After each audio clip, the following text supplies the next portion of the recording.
Mouse King Kingdom had always been drawn to strange things.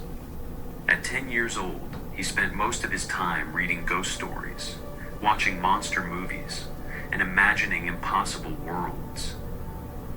The strange thing was, strange things always seemed to happen to him too. Sometimes he wondered if his thoughts somehow pulled them into reality. When Kingdom's family moved into their new house, he thought it was the greatest day of his life. Until then, he and his younger brother had spent their entire lives sharing cramped apartments. This house was different. 5 bedrooms, a huge backyard, and best of all, he got to choose his room first.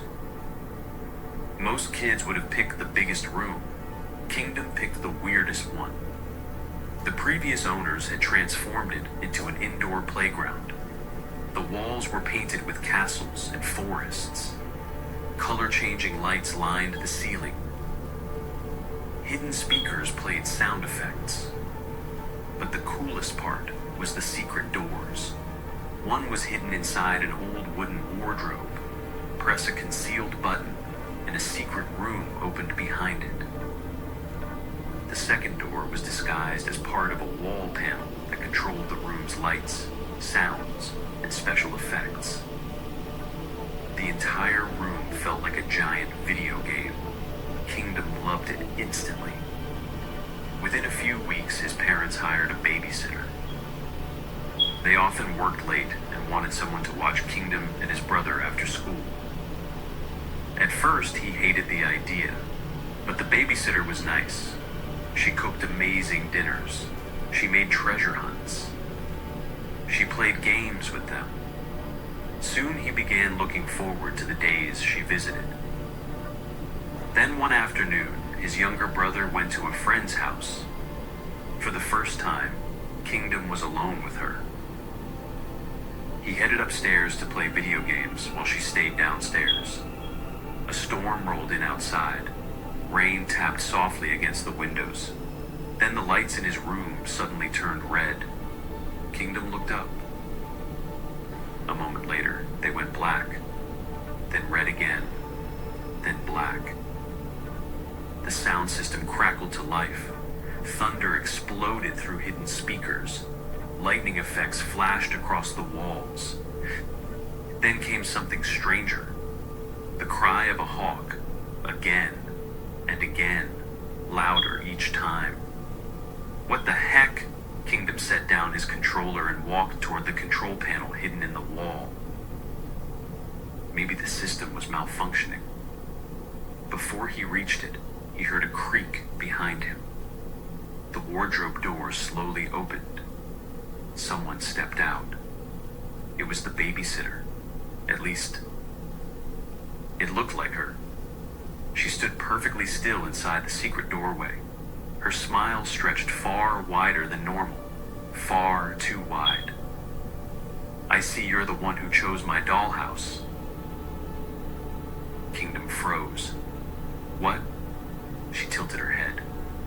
"There are so many secrets hidden in this room." A chill crawled up his spine. He turned and ran for the bedroom door, but when he reached it, the hallway was gone. Beyond the doorway was another copy of his room, and beyond that, another, and another, an endless maze of identical bedrooms. "What did you do?" The babysitter laughed softly. The sound echoed from every direction. "You know this room can change many things." The walls pulsed red. Light. The room shifted. Sound. Thunder crashed. Time. The clocks melted backward. Reality. The floor stretched beneath his feet. Kingdom backed away. The babysitter stepped from the shadows. Her appearance began to change. Her skin sagged and wrinkled. Her arms grew impossibly long. Her fingers scraped the floor. Sharp yellow teeth pushed from her mouth. Her eyes became black pits. She looked like a nightmare version of a grandmother and a wolf combined into one creature. The stories called her many names. The Keeper, the nanny, the wolf mother. But children who saw her never lived long enough to learn the truth. Do you know who you are, Kingdom? He shook his head. Tears filled his eyes. The creature smiled. You are the king of this house. What are you talking about? You were taken from here as a baby. The creature's voice became almost gentle. A woman escaped many years ago, carrying the last heir. She stepped closer. The previous king. Kingdom's heart pounded. No. We have searched for you for a very long time. His bedroom began changing around him. The playground transformed into a gigantic dollhouse. Tiny furniture appeared. Towering toy blocks surrounded him like buildings. The walls stretched into infinity. My parents will find me, he screamed. The creature laughed, a deep, hungry laugh. No one finds what this room keeps. The endless copies of the room began closing around him like folding boxes. His mother's voice echoed faintly somewhere far away, then disappeared. His father's voice followed, then silence. The creature crouched beside him. Its enormous teeth gleamed in the darkness. Do not be afraid, her long fingers wrapped around his shoulder. We have years of games to make up for. The last thing Kingdom saw was the bedroom shrinking into darkness around him. The last thing his parents ever found was his video game controller lying in the center of the floor. The room's secret doors had vanished. The hidden speakers no longer worked. The special lighting system had been removed somehow. No one could explain it. Years later, new families moved into the house. Most never stayed long. Children often complained about hearing someone playing hide and seek inside the walls. Sometimes they heard another child's voice whispering back. And if they looked closely into the old wardrobe mirror, they might catch a glimpse of a boy standing inside a giant dollhouse, still waiting to be found.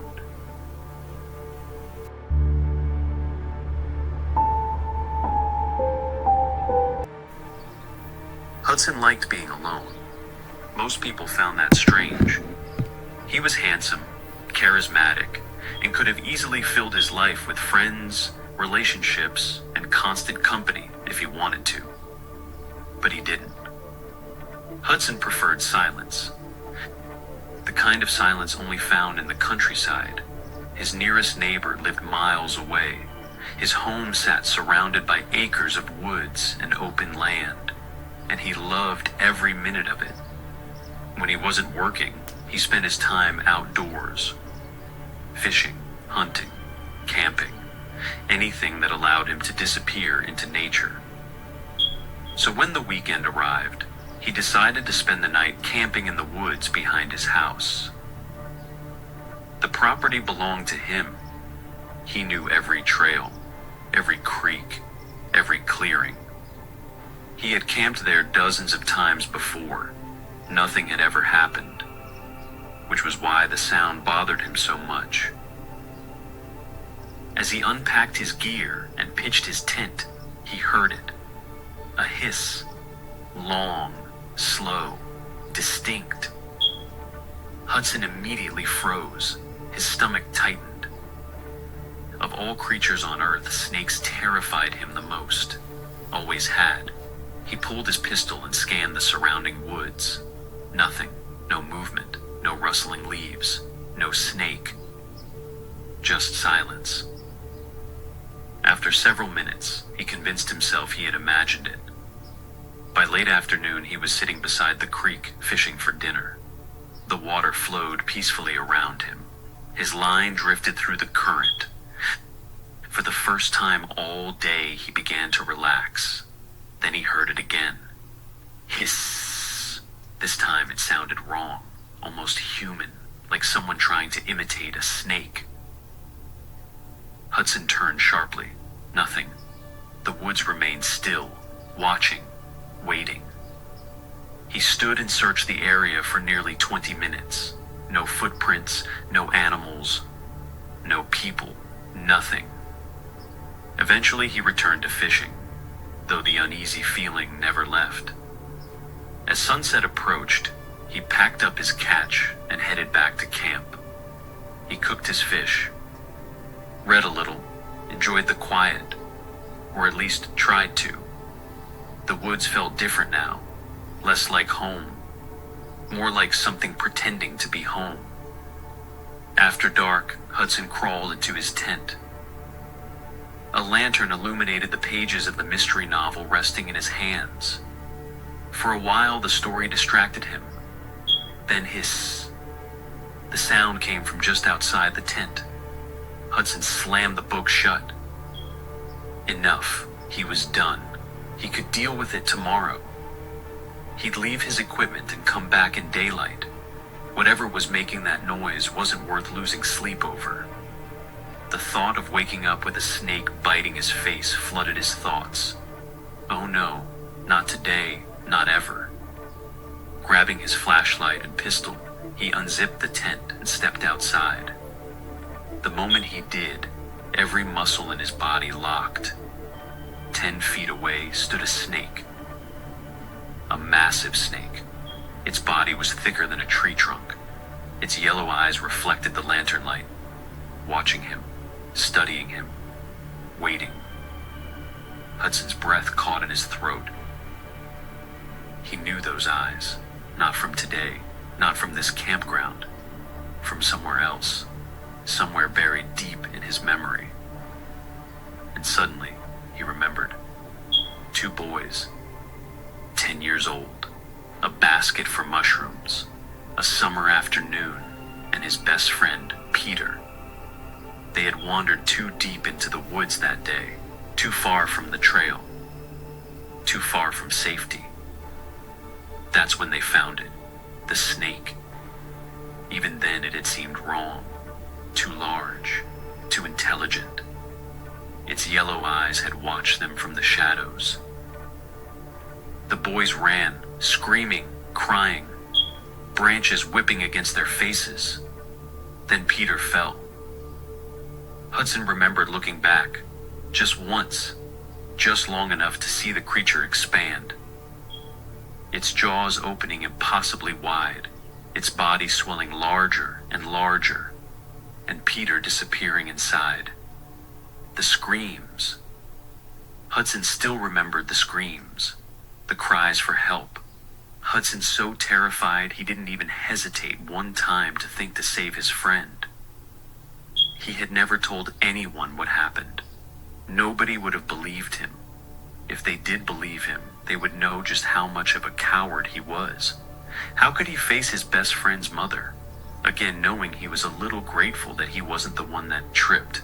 So he buried the memory, forgot it, pretended it never happened, until now. The giant snake tilted its head, then smiled, and when it spoke with Peter's voice. "Oh," the voice hissed. "You remember." Hudson stumbled backward. His pistol nearly slipped from his hand. This wasn't possible. This couldn't be real. "Peter," he whispered. The creature laughed. The sound was wet, broken, wrong. "Hudson." The voice echoed through the trees. "I never thought I'd see you again. You left me there to die. We were best friends." It wasn't fast, Hudson. It took days for me to digest. Days of burning, days of slowly being consumed. You didn't even call for help. You told my mother that I had just headed back home alone. You left me to die slowly and alone. The creature's scales vibrated. The ground shifted. Then Hudson noticed movement all around him. Snakes, hundreds of them, sliding from tree roots, dropping from branches, emerging from holes in the earth. Yellow eyes appeared everywhere, watching, waiting. Fear crashed into Hudson like a freight train. Every instinct screamed the same thing. Run. He turned and sprinted. Branches tore at his clothes. Roots grabbed at his feet. The forest blurred around him. Behind him came the sound of thousands of scales dragging across the ground. He shot his gun, killing one snake. Then pain exploded in his ankle. A snake. Another struck his calf. Then another. More and more. They wrapped around his legs. Pulling. Climbing. Holding him in place. Hudson stumbled and crashed into the dirt. Desperate, he looked back. The giant snake had grown, larger than before, larger than memory. Its massive body coiled between the trees. Its yellow eyes locked onto his, and Samuel's voice echoed from deep inside its throat, soft, almost affectionate. "It's good to see you again, old friend. Now you will know how I felt, but don't worry, you won't be alone." The creature opened its jaws. Hudson shot every bullet, and every bullet hit its target. And the woods went silent, but Hudson did not.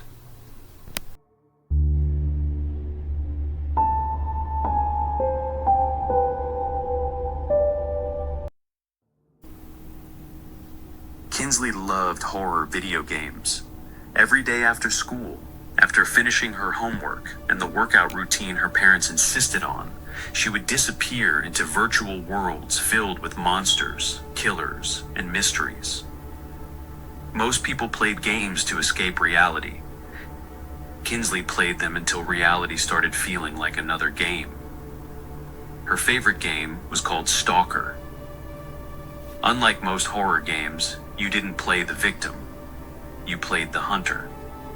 The game allowed you to choose your hunting grounds: a city, a campground, an isolated cabin, a vacation resort.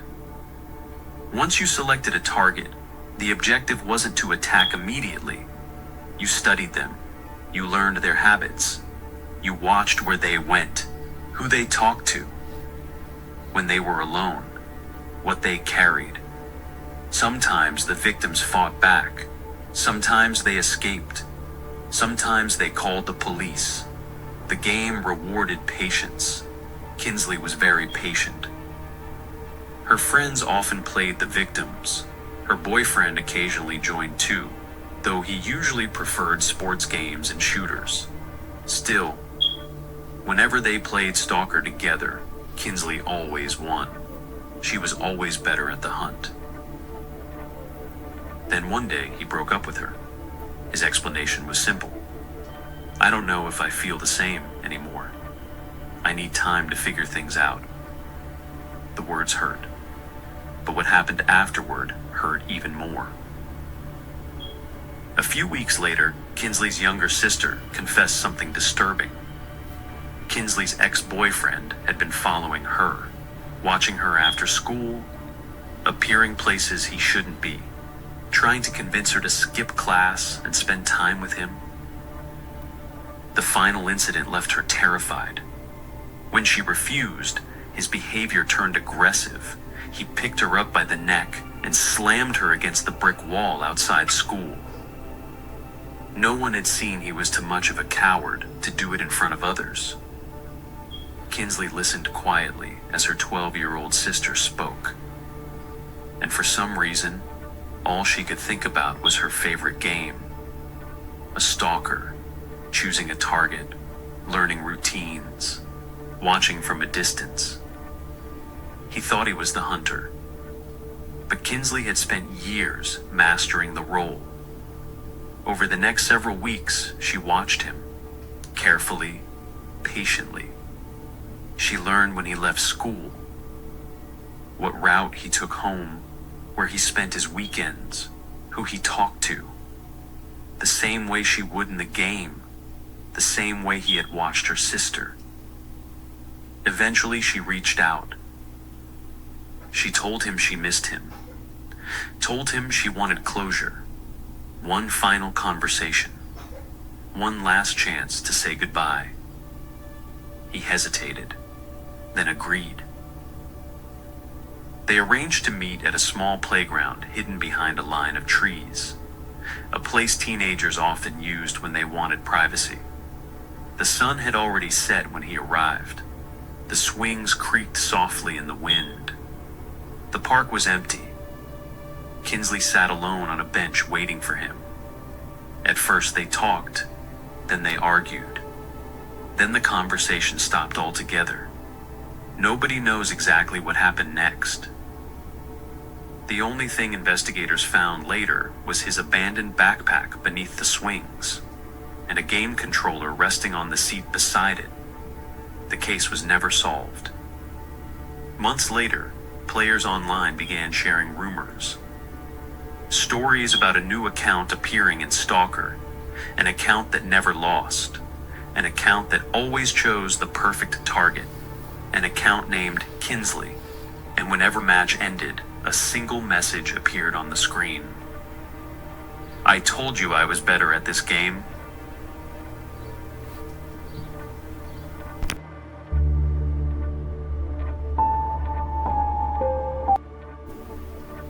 When Devin's mother died, something inside him died too. At first, nobody noticed. He still went to work. He still answered texts. He still smiled when people asked how he was doing. But every evening, he came home, walked into his house, and collapsed onto his bed. Days became weeks. Weeks became months. The dishes piled up. Laundry covered the floor. Half-empty takeout containers sat forgotten on counters.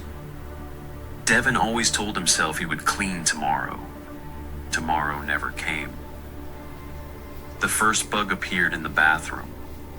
A small water bug crawled from the shower drain while he was washing his hair. Its tiny legs brushed against his toe. Devin jumped and cursed before washing it down the drain. He laughed about it afterward. One bug wasn't a big deal. Then he saw another, and another. Soon they seemed to be everywhere. He would turn on the kitchen light in the middle of the night and watch dozens scatter beneath the refrigerator. One morning he slipped his feet into his work shoes. Something moved. He jerked his foot back. Roaches poured out of the shoe and scattered across the floor. His stomach twisted. He almost threw up. Still, he did nothing. Every day after work, he returned home and fell into bed. The bugs kept multiplying. The house seemed to belong to them now. Then came the mice. At first it was scratching inside the walls, then tiny droppings in the cabinets. Then one night he walked into the kitchen and froze. 3 mice sat on top of his dining table. They weren't hiding. They weren't afraid. They simply stared at him while chewing through a loaf of bread, like they owned the place. Devin slammed the table. The mice barely moved. Something about that terrified him more than if they had run. The infestation spread. Neighbors began complaining. Bugs appeared in nearby apartments. Management left warnings on his door. Exterminators came and went. Nothing changed. The pests always returned. And somehow there were more every time. Soon Devin stopped caring. The bugs crawled across his walls. The bugs crawled across his counters. The bugs crawled across him. Sometimes he would wake in the middle of the night and find roaches moving across his chest beneath his blanket. He would brush them away and go back to sleep. As if it were normal, as if he were already one of them. Months passed. The smell became unbearable. The house groaned under the weight of neglect. Dark stains spread across the ceilings. The scratching inside the walls never stopped. Day and night, day and night. Scratching, chewing, moving, breathing. One evening, Devin returned home from work and collapsed onto his mattress. He didn't bother turning on the lights. He didn't bother checking the floor. He simply closed his eyes. Sometime after midnight, he woke to a sharp pain in his foot. He sat up. Something darted beneath the bed. A rat, a large one. Devin stared at the tiny wound on his ankle, then laid back down. He was too exhausted to care. The next night there were 2 bites. The night after that, 4, then 6. Each morning he woke with new wounds. Tiny pieces missing, tiny pieces taken, slowly, patiently. The rats no longer ran when he moved. They simply watched, waiting. Devin became thinner, paler, weaker, yet every evening he returned home and climbed into bed, as if he were feeding them. One night he woke and found dozens of glowing eyes surrounding his mattress. Rats covered the floor, the dresser, the windowsill, the closet. Hundreds of them, watching. The scratching had finally stopped, because they weren't inside the walls anymore. They were all here. Devin tried to stand. His body wouldn't move. The rats climbed onto the bed, one by one, then dozens at a time. Their tiny claws pressed against his skin. Their teeth clicked in the darkness, and for the first time in months, Devin screamed. The neighbors heard him. The police heard him. Everyone heard him. But by the time they forced open the front door the next morning, the house was empty. No rats, no mice, no insects, no Devin, only a stained mattress. And thousands of tiny footprints leading toward the walls, as though the infestation had finally finished feeding and moved on to find another home.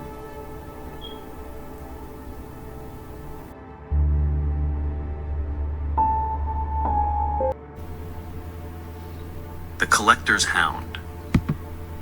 10 years ago, Jess made a deal. At the time, it seemed worth it. Money, fame, success, everything she had ever wanted. The contract was simple. 10 years. In exchange, the Collector would claim what belonged to him, her soul. Back then, she was young enough to believe 10 years was forever. Now, she was 34, and the contract had ended. She spent every day waiting for him to come. Every knock at the door made her jump. Every strange noise in the night sent her heart racing. But nothing happened. Days passed. Then weeks. Then months. 6 months after the contract expired, Jess began convincing herself that perhaps she had escaped. Maybe the Collector had forgotten. Maybe the contract had failed. Maybe she had won. Then she saw the Hound. It was a rainy afternoon. Jess had fallen asleep on her enormous couch while watching television. Her mansion was warm and comfortable, the kind of home people dreamed about, the kind of home her old self could never have afforded. She woke from her nap and decided to make herself a martini. As she stood by the kitchen window, she froze. 300 feet away, standing beside the road, was a massive black hound. Its body was larger than any dog she'd ever seen. Its fur was darker than the storm clouds above. Its eyes glowed red, and it was staring directly at her. The glass nearly slipped from her hand. Immediately, she checked her security cameras. Nothing. She called the neighborhood gate guard. "Do you see a dog outside my property?" The guard sounded confused. "No, ma'am." Jess looked back out the window. The hound hadn't moved.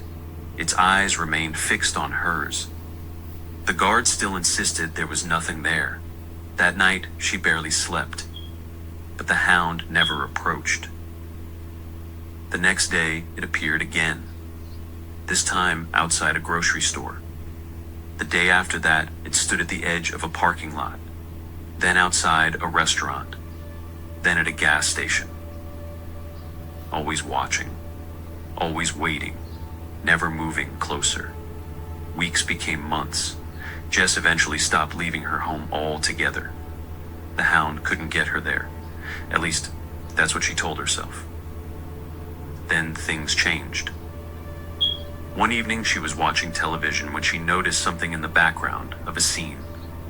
A black shape, 2 glowing eyes. The hound. The next scene, it was gone. She rewound the episode. Nothing. No hound. No eyes. Yet she knew what she had seen. Soon it appeared everywhere. In movies, commercials, family photographs, dreams. Then came the mirrors. At first she would catch brief glimpses. A shadow standing behind her. A pair of glowing eyes reflected in the glass. Then one morning she saw it clearly. The hound stood behind her in the bathroom mirror, its mouth stretched into a smile, a disturbingly human smile. Jess spun around. Nothing was there. But in the reflection, the smile remained. Months passed. The hound grew larger. Each time she saw it, it seemed closer. Its eyes brighter, its smile wider. She stopped sleeping, stopped eating, stopped answering calls. The fear consumed her. Eventually she decided she couldn't live like this anymore. She tried ending her life. The pills vanished from her hand before she could take them. She tried again, another way. Something always stopped her. It was as though death itself refused her. No matter what she did, morning always came. And the hound was always there, watching, waiting. One night she awoke suddenly. Something was wrong. The room felt colder, heavier. Slowly she opened her eyes. The hound was standing over her bed. Its massive body filled the room. Its red eyes glowed in the darkness. Its human smile stretched impossibly wide. Jess began crying, not because she thought she was about to die, because she finally understood. The hound had never come to collect her soul. That had happened 10 years ago, the moment she signed the contract. The hound had come for something else. Her peace, her hope, her sanity. Every day of terror, every sleepless night, every panic attack, every moment of dread. That was the true payment. The hound lowered its enormous head. Its mouth slowly opened wider and wider until it could have swallowed her whole. Jess closed her eyes and waited. Then, nothing. Silence. When she looked again, the hound was gone. The room was empty. Morning sunlight spilled through the curtains. For the first time in months, she felt calm. Truly calm. She smiled. Then she noticed something strange. The colors in the room seemed dull. The warmth she once felt was gone. The memories of people she loved felt distant, meaningless. She walked to the bathroom mirror. Staring back at her was her reflection, expressionless, empty, soulless, and now she could finally feel the difference.